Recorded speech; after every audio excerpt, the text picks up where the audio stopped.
One, technically just targeting on AG. They only play against AG using this Donghua.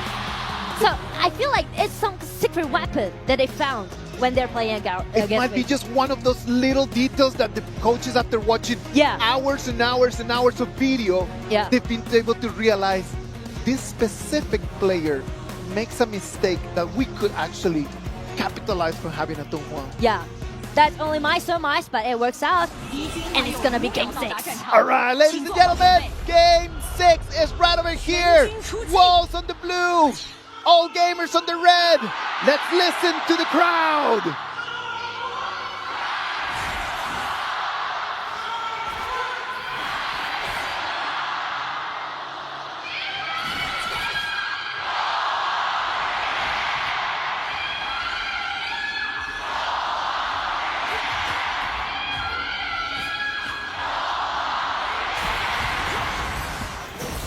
All right, ladies and gentlemen, let us start our game number 6. Look at that, Rand being taken extremely low. He's gonna have to proc his flash out of there, and that is going to be one of the advantages of having that Donghua. And because of the rotation that was made on both side lanes, just gaining them the winning lane at the top.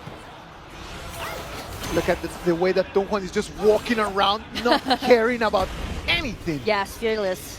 Like, he can use those balls around him, right? Like, he can use all of those balls, as you can see, just to recover HP, right? Yeah. So the rotation, the way that you move with that hero, you need to be rotating clockwise in order for you to accelerate the ability of those spheres to give you more HP. Yes, that's true. So keep distance and keep chasing matters a lot when you're playing this Donghua. But I would say the early game will be quite slow on the side of AG. First they need to wait until Ino get level 4. He's only in level 3 right now. At the same time that they wait, pay is just building up, right? Yeah. And we know that in the early game, like, the pay can be really quick at scaling. The one thing that I do not like about this is that the pay cannot fall. In the moment that the pay falls, it's a completely different hero, it's a completely different ball game. Yeah, the rhythm matters a lot when you're playing this hero.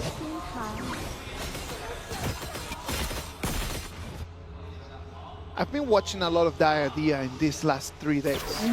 I've been just watching my friends just prepare for the Casters Cup. Me as well. I've been seeing people just preparing for the Casters Cup, and that Diadea has been a very popular pick for everyone that is playing support. Is there a reason why? Yes, because it's not only allowing you to do a control upon your enemy, and also the HP recovery she can offer to all of her allies matters a lot. And you can land one of your first skill upon your enemy and just trying to take visions into that grass and directly jump back upon your allies. It's just like cost little but gain more on vision. A very complete hero, I would say, right? And very mobile as a support. 3-man rotation here for the bottom lane. Waiting, they're gonna put some pressure. They do not want to let the pay take on that wave of minions. And check the top. Check the top. They're trying to make the tower dive happen. Flash, The young generals come in. The Forsaken contract with the Blazing Brilliance as well. It's going to be first blood for them. But look at that, the Kachusen comes. It's going to take onto 1. The Burning Sun arrow is going to be wide. And the red buff side, Pawn was forced out. He did not want to fall onto that one. He was taken extremely, extremely low. That would have been horrible for Wolves. Both teams are actually making trades. They're making trades. Wolves, they know that all game out, trying to take down the tier 1 tower at the bottom, so they made the tower dive happen. But one thing is that Zoe find his own spot and take down a little bit more on the HP trade. Well, right now, that in terms of momentum, Wolves wanted to take advantage of that kill over there in the Clash lane, but AG responded to it so quickly. They did not even let them any time for them to celebrate. It's some kind of like the It It is cold. It is cold, very cold, ladies and I'm sorry. gentlemen, sorry. But I mean, they're used to things like this, so they're very good at tackle with all the snap Yes. engagement. Sophistication that they had throughout the year. That's what I want to say, sorry. All right, let's see. 5 minutes already. The Tyrant goes for the Wolves. They have control up to this one. It might allow them just to take that turret on the Clash lane as well. Building up on the items, we have a 4,000 gold pay right now against a 4,200 Ogren on the other side. And it's quite even so far, even though Ogren has the goal lead. But it's all about the initiation. I mean, like Shy definitely, he's trying to make something happen, and Shen is doing the 4-1 push, shoving the lanes on the top. They want, I can see AGs very clear on what they want to do. Yeah. They want to take control of the minion waves. They want to have control of the map, because every single time that Wolves believes that it's going to be a mirror move, like always, AG is trying to defend the turret. Yeah. They're trying to just get an advantage, even if it is a small one.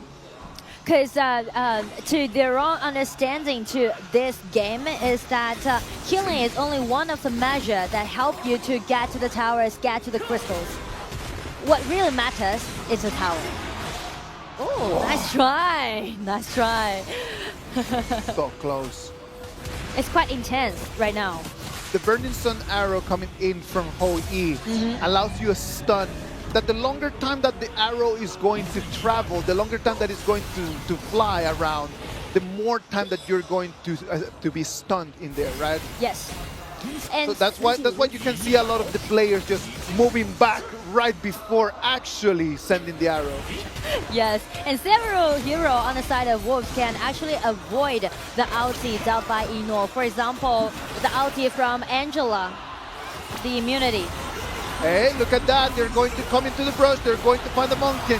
Dongquan is being taken extremely low. The Radiant is going to slow him down. The Forsaken Conquer, he's going to come, but he's going to find only Shuai. Shuai is going to be the only person falling in there. The Monkey is going to come in, but he's going to be assassinated by Mount. 2-2 trade. And right now, Sakura coming right on time, clearing up the battlefield. Oh, love that. Coming in, the reinforcements coming in from Wolves, make it extremely good for them. The movement comes in the moment that Shang on that Mai Shiranui thought that they had the battle. It is going to be Sakura on the other side telling them, I am still here, I'm still alive. I do like the way how AG is doing their CC control. As you can see, like Juan just used his ulti, try to make the 1-1 trade happen, and look Arley's position, right? Really neat, but as Shen use a flash coming in, and they make it as another 1-1 trade. One of the things that I really like about Zoe as a jungler is that he really understands when he needs just to call it off and then just to run away. Yeah. Did you see that he went back out of that fight with like 50 of his HP?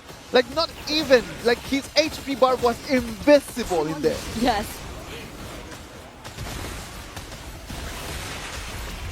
Not dying, not falling, that is one of the important things about a jungler.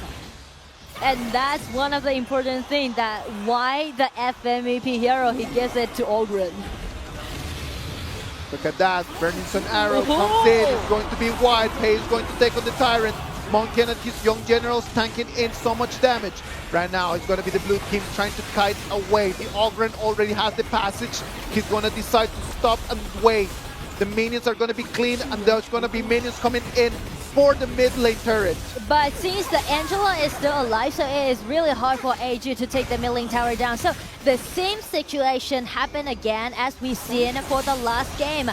And Sakura, well, playing so aggressively. He just does not care. He runs in Yeah. as if he would be a tank. That Umbrosa right now, dealing so much damage. I like it so much, the way that he is actually managing the hero. And I feel like the fearlessness is one of the reasons why Sakura outplayed the game during this journey in KPL Grand Final. We're about getting to 10 minutes mark. A 1,500 gold advantage for the Wolves might give them not enough for them to take on this Dark Tyrant, this Yes. first Dark Tyrant battle.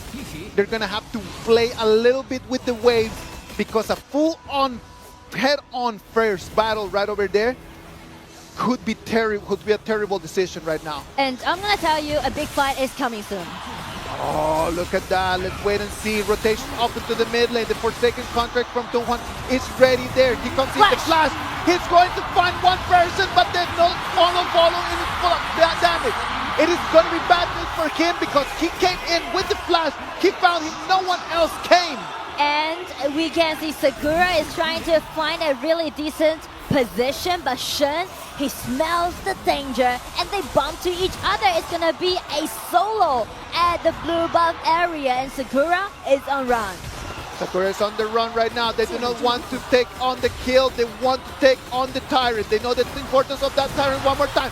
The following comes in. The Fireball takes on the Blazing Prince. Is going to send twice. The Conductor's Soul comes in. It's going to fall. Angela is going to fall one more time. And it's just bad news for them. Look at that. It's going to be tracked. It's going to be the Army trying to take on the 3. The Conductor's Soul comes in. Take him down. Double kill for Zoe. And it's going to be the Tyrant for them. It's definitely going for AG right now. As you can see, they take one person down one by one. And you thought that's going to be the end of engagement? It was outie. The bird landed on Pang. That was so critical. They come in, they thought that they had the fight, but no, at the end of the day, it was AG the one that had control of it. This is right now AG taking control. In just that one fight, they built a 2,500 gold advantage. That's a lot. They totally turned the table around by this kind of camp fight. And that's something memorable for AG. Red team has destroyed a turret. And as you can see, the gold difference, right? Ino already got 9,000 gold with the Daybreak Breaker in his hand. Wow. Everyone can just play around him again. Daybreaker Eternity Blade. Ready to come in? It's a little bit too much. Yes. Look at that, the rotations in come from AG, come in, the Burning Sir Arrow is going to find someone. It's going to be the Donghuan. The Donghuan is going to take extremely low. He does not have his Forsaken contract. He's going to fall over. He's going to take him to that one. Monkey comes in and takes on the pay. And right now, AG wants to finish the game. Ladies and gentlemen, they do not want to show us the ultimate battle. It is their match point, and they're playing head-to-head. Look at the accuracy of Ino. They are totally in the zone. This is gonna be it. Look at that. They come in. They do not need the minions. That whole E already taking on the turret in the mid lane. They're waiting for the minions. 5 members with good health, but with numbers in advantage. The minions are in. AG knows they don't need to rush it. They got what they wanted. They wanted the turrets, and it's time for them to run back. They have full control of the game. 6,000 gold advantage at 13 minutes. They This played. pay right now, it's starting to fall apart. They played so many games before. They faced so many different situations before. They were on brink. So why should they rush in this game while they are reaching the match point? They're trying to secure the victory, secure the trophy. That Overlord is going to be for them. Right now, they're going to have bangers coming in from all different waves, from all different lanes. The banger that's going to keep putting pressure, trying to crash the dream from Wolves to try to put their hands in their 11th trophy. With 7,000 gold lead. All gamers. The minions are here. The turret is going to fall. There. If it is not with this one, there's a banger coming after it. And they're waiting for the shot from their shot caller, Ino. He's ready. He's ready to use his ulti. His ulti landed, but was avoided by the member from the Wolves. All right, ladies and gentlemen, look at that. This might be the last battle. Right now, we have the Brosa trying to come in. Final Frenzy is not going to to be enough. Pang is going to fall. Double The bangers kill. are coming in. It's going to be the Blazing Pillars trying to be the last bangers. hope. It's not going to work. The bangers coming in. The Crystal exposed. Your KPL 2025 Grand Final champions is Shadow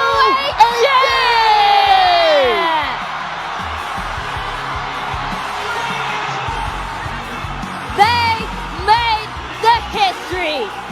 6 consecutive champions showed their dominance in the league. True pioneer of KPL. You can see the entire arena burst into thunderous cheers for Chengdu AG. Chengdu AG, they came, they saw, they conquered. This is what all come up. This is what we started. We always.